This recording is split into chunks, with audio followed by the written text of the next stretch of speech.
के 4 बज रहे हैं और आप देख रहे हैं टाइम्स नाउ नवभारत खबरों में आपका स्वागत है। आपके साथ मैं हूं ज्योति मिश्रा और आज बात करेंगे उत्तर प्रदेश में हो रही सियासत की और आने वाले चुनाव की तैयारी को लेकर सपा बीजेपी के बीच आरोप प्रत्यारोप की। दरअसल देखिए, यूपी में मुस्लिम वोट बैंक करीब 20% है, दलित वोट 19 से 20% है और बाकी का ओबीसी वोट बैंक करीब 40% है। और इसी पीडीए फॉर्मूले के सहारे समाजवादी पार्टी उत्तर प्रदेश में 2027 के चुनाव सर पर है और सपा मुखिया Akhilesh Yadav PDA vote bank को धार देने में जुट गए हैं।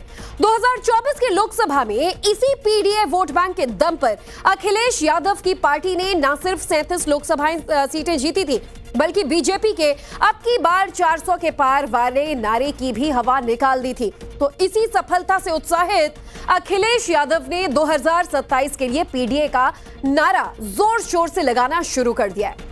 यहां तक कि अपराधियों के एनकाउंटर को भी जाति और पीडीए से जोड़ दिया गया है और दावा यह है कि योगी सरकार में पीडीए का शोषण हो रहा है और जाति देखकर अपराधियों का एनकाउंटर किया जा रहा है।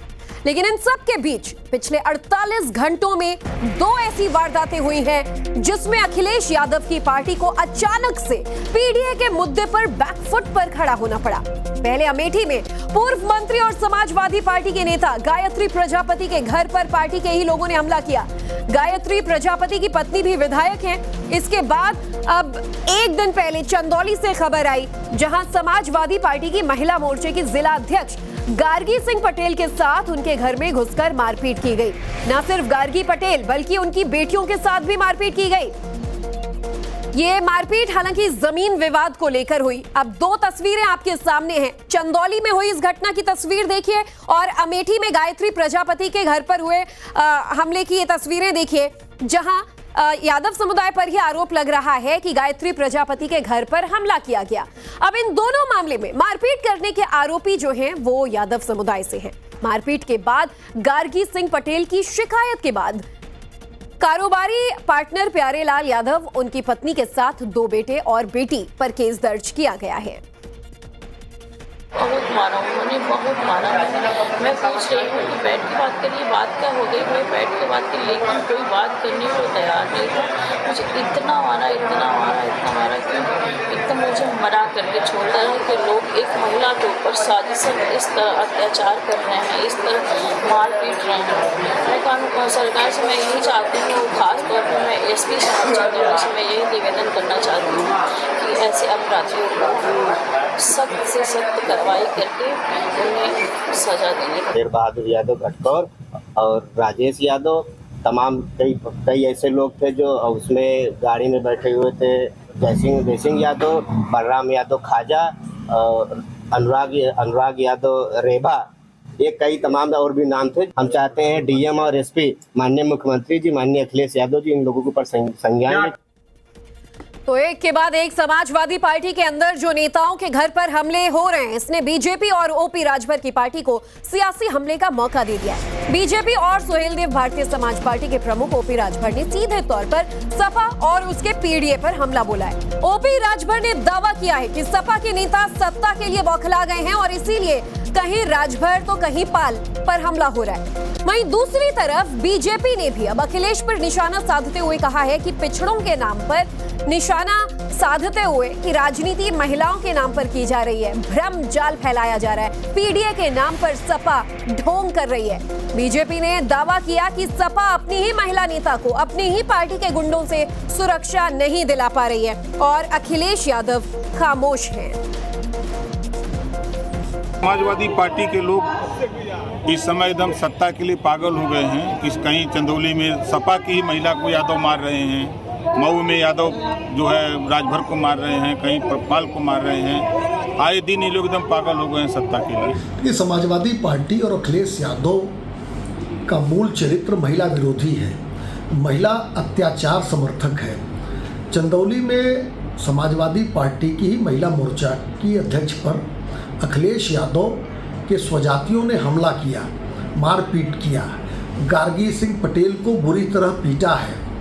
इसके बावजूद अखिलेश यादव सन्नाटे में चले गए हैं, एक भी बयान नहीं दे रहे हैं। इससे स्पष्ट है कि अपराधियों को कहीं न कहीं अखिलेश यादव का संरक्षण है। तो देखिए, अब बीजेपी को, सुबह सपा को, यानी कि जो सत्ताधीन दल हैं, उन्हें अब मौका मिल गया है सपा पर निशाना साधने का। लेकिन पीडीए की इस नीति के साथ इस बार चुनाव में उतरने की तैयारी कर रही सपा का क्या कहना है, चर्चा करने के लिए हमारे साथ पैनल जुड़ चुके हैं। बीजेपी से राजेश चौधरी हमारे साथ बतौर प्रवक्ता मौजूद हैं, समाजवादी पार्टी से प्रोफेसर धर्मेंद्र यादव हमारे साथ जुड़े हुए हैं, और सुबह सपा से कुछ देर में राष्ट्रीय महासचिव सुनीता राजभर के जुड़ने की उम्मीद है। लेकिन सबसे पहले धर्मेंद्र यादव जी, आपका रुख करते हुए, पीडीए का फॉर्मूला पिछली बार हालांकि काफी बेनिफिशियल जरूर रहा सपा के लिए, और इस बार भी कहीं ना कहीं उसी नीति के साथ अखिलेश यादव कार्यकर्ताओं को तैयार कर रहे हैं। लेकिन शुरुआत, ये जो 2 घटनाक्रम हुए हैं आपके कार्यकर्ताओं पर, विधायक के घर में और नेताओं के घर में हमले हो रहे हैं, यादव समुदाय के लोगों पर आरोप लग रहा है, आखिर पीडीए की नीति कहां चली गई? क्या एक आपसी छिटकाव जमीनी स्तर पर नजर आ रहा है सपा में? ज्योति जी, इस तरह की घटना कहीं नहीं होनी चाहिए और समाजवादी पार्टी ऐसी घटना की निंदा करती है, और जो भी दोषी हैं उनके खिलाफ उत्तर प्रदेश की सरकार, उत्तर प्रदेश की पुलिस सख्त से सख्त कार्रवाई करे, हम इसके पक्ष में हैं। सवाल ये उठता है कि भारतीय जनता पार्टी के नेता जिनके दाग इतने गहरे हैं, चाहे वो गुंडागर्दी के हो, चाहे वो बदमाशी के हों, चाहे वो बलात्कार के हों, किसी भी तरह के जो आरोप हैं, जो घटनाएं हैं, भारतीय जनता पार्टी के नेताओं को अगर आप देखोगी तो वो अछूते नहीं है। तो ये अपनी कमियों को छुपाने के लिए समाजवादी पार्टी का सहारा लेने का प्रयास कर रहे हैं। इसलिए मैं बताना चाहता हूं कि भारतीय जनता पार्टी में कुलदीप सिंह सेंगर जैसे भी नेता है, उन पे भी चर्चा होनी चाहिए। चिन्मय आनंद जैसे नेता है, उन पे भी चर्चा होनी चाहिए। मुनि रत्ना जैसे नेता है, उन पे भी चर्चा होनी चाहिए। प्रज्वल रेवन्ना को आप जानते होंगे, जिसने अपनी मां की उम्र के साथ महिला का बलात्कार किया, और देश के प्रधानमंत्री ने दोनों हाथ पकड़ करके लोकसभा चुनाव में कहा कि प्रज्वल रेवन्ना को वोट दीजिए। तो आज सवाल ये उठता है कि भारतीय जनता पार्टी रेपिस्टों के साथ खड़ी हुई है और उनका एक गिरोह बनाकर चल रही है, और आज देश की बेटियां और महिलाएं सुरक्षित नहीं है भारतीय जनता पार्टी की सरकार में। इस बात को भारतीय जनता पार्टी सोचती है कि चर्चा ना हो, तो जो घटनाएं हो रही हैं उत्तर प्रदेश के अंदर, उसको समाजवादी पार्टी का नाम जोड़ करके भारतीय जनता पार्टी दिखाना चाहती है। मोहनलाल भदौड़ी को कौन नहीं जानता, मुझे बता दीजिए। अभी आपने देखा होगा अंकिता भंडारी का जो मामला है, आज तक उस अंकिता भंडारी के मामले में क्या हुआ पूरा देश जानना चाहता है। इस देश की एक एक बेटियां जानना चाहती हैं, देश की मातृशक्ति जानना चाहती है। लेकिन मैं देखिए, आप अभी क्राइम की बात कर रहे हैं, आप जो हिंसा हुई है, बीजेपी के नेताओं का नाम गिना रहे हैं, तो भारतीय जनता पार्टी के पास भी नामों की एक फहरिस्त है। मैं ये नहीं कह रही कि अपराधी किस पार्टी में ज्यादा है, कहाँ कम है। कुल मिलाकर जो अपराधी कर रहा है वो अपराध कर रहा है, वो अपराधी है, उसकी जाति से किसी को कोई लेना देना नहीं है। लेकिन राजेश जी, जो आरोप धर्मेंद्र यादव करा रहे हैं कि हाल फिलहाल के घटनाक्रम को बीजेपी सिर्फ इसलिए उछाल रही है कि आप लोग अपनी राजनीति साधने में लगे हुए हैं, खासतौर पर जातिवाद और वोट बैंक के चक्कर में। देखिए, मैं समाजवादी पार्टी के प्रवक्ता से कहूंगा कि तू इधर उधर की बात न कर, ये बता काफिला लुटा कहां और क्यों। अरे घटना हुई है गार्गी जी के साथ, घटना हुई है गायत्री प्रजापति जी के घर में, बात कर रहे हैं कर्नाटक की। अरे आप तो पीडीए के खैर खा हो ना भाई, आप तो पिछड़ा, दलित और मुसलमानों को साथ लेकर के चलने वाली राजनीति करने का काम करते हो। आप उसके बारे में नहीं बोलेंगे आपने किसी समाजवादी पार्टी के नेता के खिलाफ कार्रवाई की? अखिलेश यादव जी का कोई बयान कहीं सोशल मीडिया में आया हो, कहीं ट्वीट किया हो? दिन भर तो ट्वीट खेलते रहते हैं, अब शायद उनको ये जानकारी नहीं है कहाँ चला गया उनका ट्विटर। बेसिकली बात यह है कि समाजवादी पार्टी गुंडों की पार्टी है। समाजवादी पार्टी की जो मूल विचारधारा है वो गुंडागर्दी करना, अराजकता करना, जमीन दबाना। समाजवादी पार्टी के 2 ग्रुप लड़ रहे हैं और जमीन के लिए लड़ रहे हैं। आप देखिए यहाँ भी जमीन के लिए लड़ रहे हैं जी। ये तो वो लोग हैं जिन्होंने समाज में अराजकता फैलाई, उत्तर प्रदेश को दंगों की आग में झोंकने का काम इसी पार्टी ने किया। इनका एक ही एजेंडा है, एम-22, मुसलमान और यादव, उसको लेकर के ये काम करते हैं। मुसलमान और यादव कोई कितना भी बड़ा अपराधी हो, कितने बड़े से बड़े पाप कर रहा हो, समाजवादी पार्टी के लोगों के मुंह में दही जम जाएगा। अखिलेश यादव जी के मुंह से एक शब्द नहीं आएगा, ट्विटर पे उंगली चलने से रुक जाएगी। धर्मेंद्र यादव, ये आरोप तो देखिए, इसका जवाब मुझे लगता है 2027 चुनाव तो क्या उसके बाद भी हमेशा से यूपी की सियासत में सपा को देना पड़ा है। एमवाई फैक्टर साधते साधते अभी आप पीडीए पर आ गए, पिछड़ा वर्ग को साध रहे हैं, दलित वर्ग को साध रहे हैं, आप माइनॉरिटीज को साध रहे हैं। ऐसे में कैसे कहते हैं कि हम वोट बैंक की लड़ाई के लिए जाति को नहीं साध रहे हैं? ज्योति जी, जिस भारतीय जनता पार्टी के हाथ खून से सने हो, उस भारतीय जनता पार्टी को नैतिक अधिकार नहीं है बात करने का।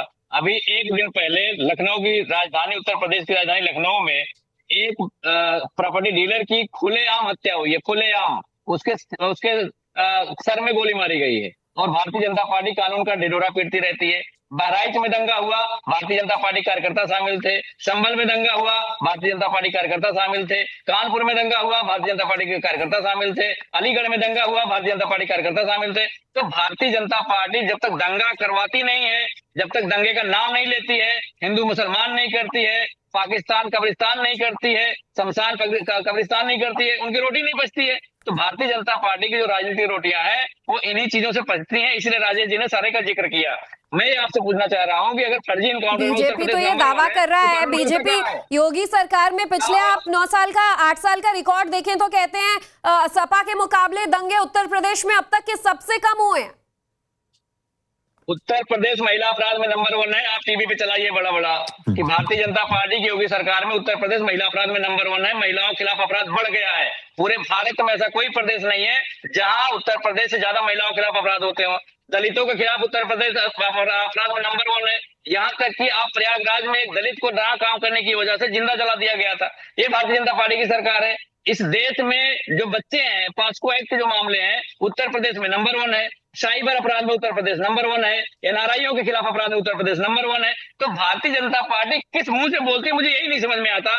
कौन से आंकड़े लेकर आती है? एनसीआरबी का आंकड़ा भारत सरकार का आंकड़ा है, कोई समाजवादी पार्टी कार्यालय का तो आंकड़ा नहीं है। जैसे भारतीय जनता पार्टी एनसीआरबी मुझे नहीं लगता जातिवाद आंकड़े देता है। एनसीआरबी जो आंकड़े देता है वो ओवरऑल क्राइम के, चाहे आप वुमेन अप क्राइम बोल दिए या ओवरऑल क्राइम के, लेकिन इसको भी कैसे आप लोग बाइफरकेट करते हुए एक एक कर जातिवाद बता रहे हैं कि कितने दलितों पर, कितने अल्पसंख्यकों पर, कितने पिछड़े वर्ग पर। ये जो आप लोग समाज में कर रहे हैं ना, ये किस तरीके से बंटवारे की एक राजनीति हो रही है। राजेश चौधरी, आरोप लग रहा है योगी सरकार पर, आरोप लग रहा है आपकी भारतीय जनता पार्टी की सरकार पर कि आज तक जितने अपराधियों पर आप लोगों ने कार्रवाई की है वो टारगेट करके या तो आप दलितों पर कार्रवाई कर रहे हैं या पिछड़ा वर्ग पे या फिर अल्पसंख्यकों पर। देखिए, अपराधी अपराधी होता है। अपराधी की कोई जाति नहीं होती है, कोई धर्म नहीं होता है। जो अपराध करेगा उसको अपराध के श्रेणी के हिसाब से सजा देने का काम कानून भी करेगा और सरकार भी कर रही है।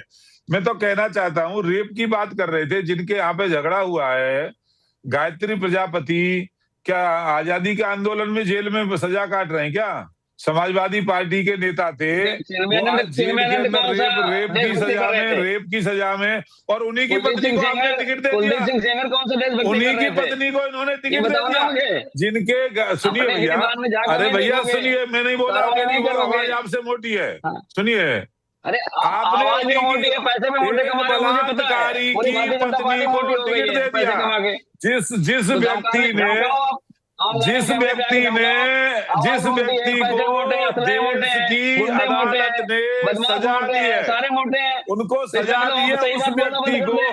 उस व्यक्ति की पत्नी को आपने दे दिया। लेन-देन का जब मामला आया,